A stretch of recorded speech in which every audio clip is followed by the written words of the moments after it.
반갑습니다. 전영근 교육채널 전영근입니다. 오늘은 부산교육청에서 추진하고 있는 널봄스쿨의 문제점과 그 대안에 대해서 한번 살펴보도록 하겠습니다. 그래서 일단 널봄스쿨이 뭔지, 그 다음에 명지 및 정관 지역에 구축하려는 널봄스쿨의 어떤 계획, 그 다음에 추진하고 있는 널봄스쿨의 위치, 또 시의회에서 어떤 문제점을 제기했는지, 실제로 정관지역과 명지지역의 널봄스쿨 구축의 문제점, 또 향후 방향과 대응, 이런 것들에 대해서 한번 살펴보도록 하겠습니다. 먼저 널봄스쿨은 명지지역이나 정관지역에는 가밀학급이다. 초등학교 학생 수도 많고 하기 때문에 사실은 원하는 1, 2학년 돌봄 학생들을 다 수용이 어렵습니다. 그래서 별도의 공간을 만들어서 거기에 새로운 어떤 돌봄을 할 수 있는 그러한 학교 형태를 만들겠다 하는 것에 대해서는 저는 찬성합니다. 동의하고, 그런 커뮤니티는 사실은 많이 생겨야 되는 것도 저는 동의하고, 그래서 여기 보면은 이제 이렇게 프로그램이나 인력 배치 이런 것들에 대해서도 아주 긍정적으로 저는 보고 있고, 필요성에 대해서도 제가 앞서 말씀드린 대로 사교육비 경감이라든지 또 단위 학교의 널봄 업무에 대한 부담 경감이라든지 이러한 차원에서는 이 새로운 널봄 학교의 어떤 모델이 될 수 있다라는 것에 대해서도 저도 동의를 합니다. 지금 아마 정관은 아직 9월 1일 날, 이번에 명지는 9월 1일이고 정관은 내년 3월 1일을 개교를 목표로 하기 때문에 명지 지역만 먼저 살펴보면은, 명지 지역은 6개 학교 아이들 대상으로 한 500명 수용할 수 있는 그러한 규모로 학교를 만들겠다 이렇게 되어 있습니다. 운영 방법은 실당 한 25명 정도로 돌봄과 그 다음에 방과후를 하겠다. 그 다음 필요할 때 석식, 간식 이런 것들을 무상으로 제공하겠다.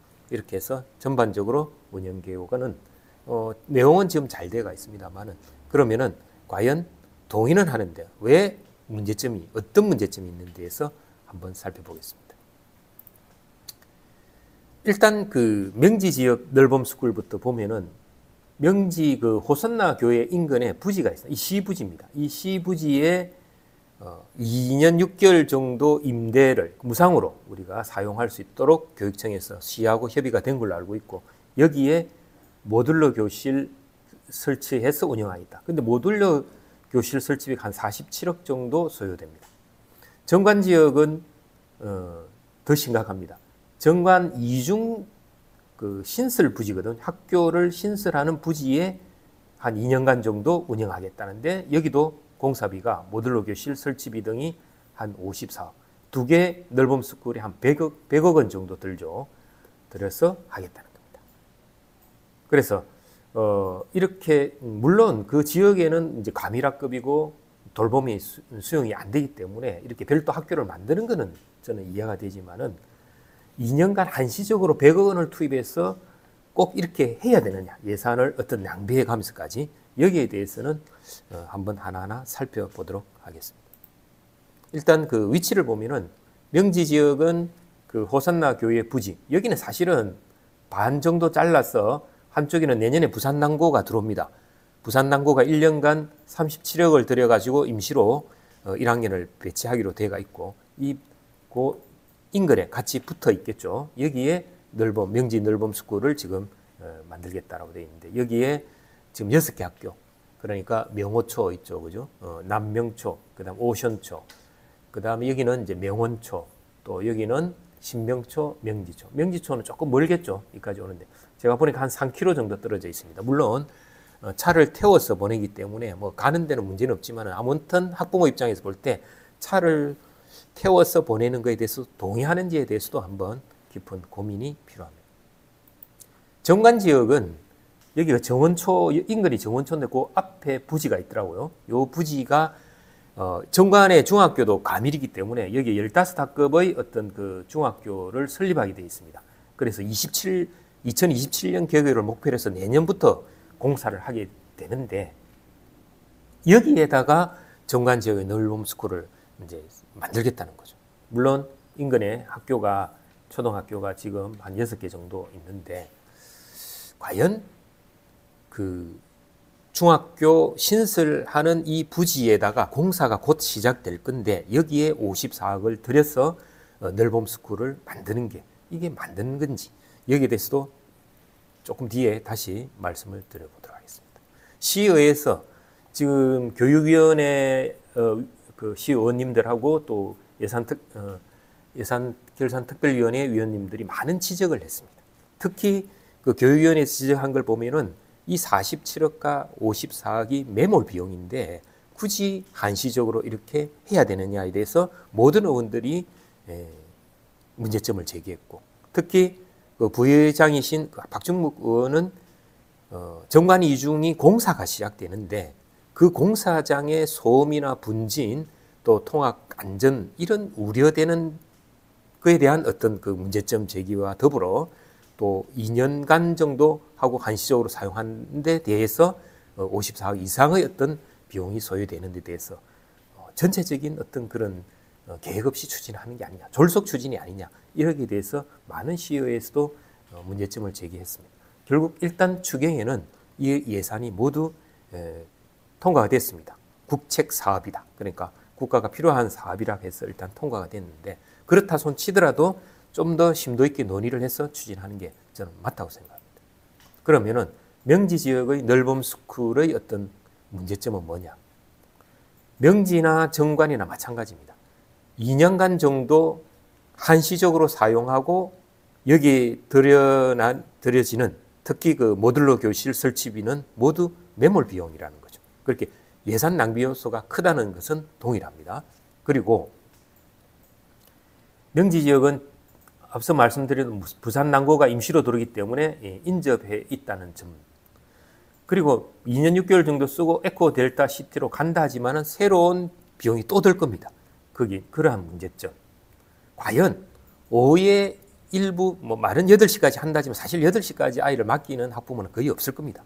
오후에 일부 시간에 이 돌봄과 방과후를 운영하는데 이 많은 예산과 많은 인력을 채용해서 하는 게 과연 효율적인가 하는데 의문이 듭니다. 그리고 모듈러 교실에 대한 안정성 여부에 대해서도 지속적으로 지금 문제가 제기되고 있습니다. 특히 공간이 다소 협소하다. 그 다음에 어떤 유해물질에 대한 우려.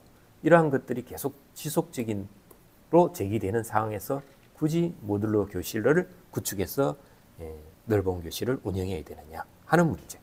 그리고 프로그램 자체는 학교 단위에 큰 차이가 없습니다. 그런데 이렇게 500명, 과연 6개 학교에서 500명을 아이들이 오겠느냐 하는 문제도 제대로 수요조사가 됐는지에 대해서도 사실 걱정이 됩니다. 그래서 학부모 대상 의견 수렴, 수요조사 이러한 데에 대해서 면밀한 계획이 세워졌는지에 대해서 한번 생각을 해봐야 되겠다. 이런 생각이 들고 정관지역도 사실은 명지지역과의 문제점하고 거의 대동소이합니다.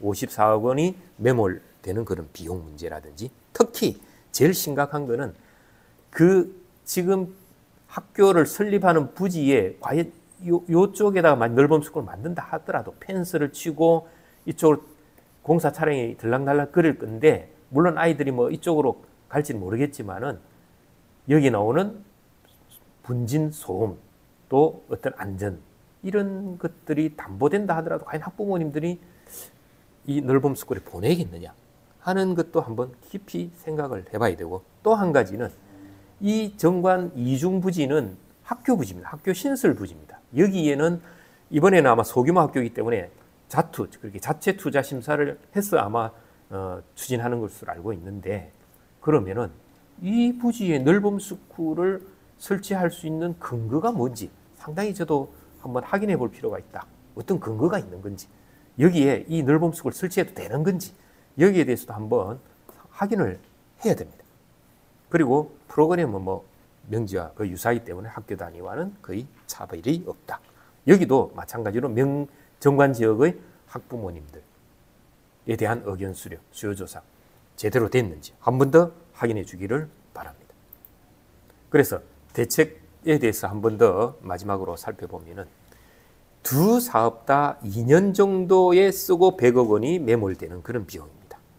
그래서 저는 이 사업은 재고할 필요가 있고 사업을 폐기할 필요가 있다라고 말씀을 드립니다. 강하게 말씀을 드립니다.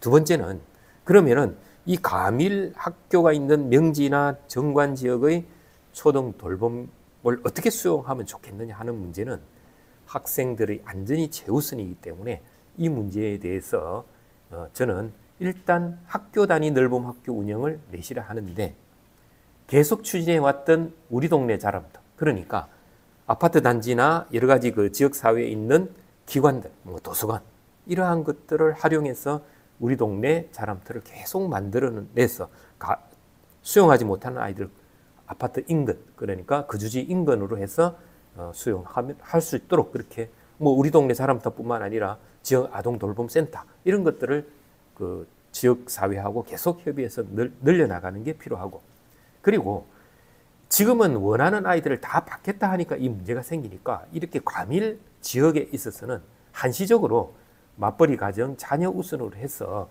일단 학교에서 수용을 하고, 차츰차츰 지역 사회의 어떤 커뮤니티가 만들어지면은 아이들 분산 배치해서 수용해서 교육을 받을 수 있도록 하는 게 저는 바람직하다고 보고 있고, 또 끝으로 단위 학교에서 저학년 교실을 활용해서, 학급 교실이죠. 그러면은 선생님들이 어떤 연구실이 없기 때문에 연구실을 새로 어떻게 만들어 준다든지, 이렇게 해서 학교에 있는 시설을 조금 더 활용하는 방법도 함께 생각해 봤으면 좋겠다는 생각이 듭니다. 아무튼 돌봄은 필요합니다. 저출산 시대에. 그렇지만은 그렇다 손치더라도 이 가밀 지역에 굳이 100억 원의 예산을 들여서 모듈러 교실을 설치해서 이렇게 운영하는 게 바람직하냐. 특히 정관 지역 같은 경우는 공사장에서 이렇게 늘봄 스쿨을 굳이 운영해야 되느냐 하는 문제는 안전뿐만 아니라 여러 가지를 종합적으로 고려해서 저는 다시 한번 생각해 봐야 된다고 생각합니다.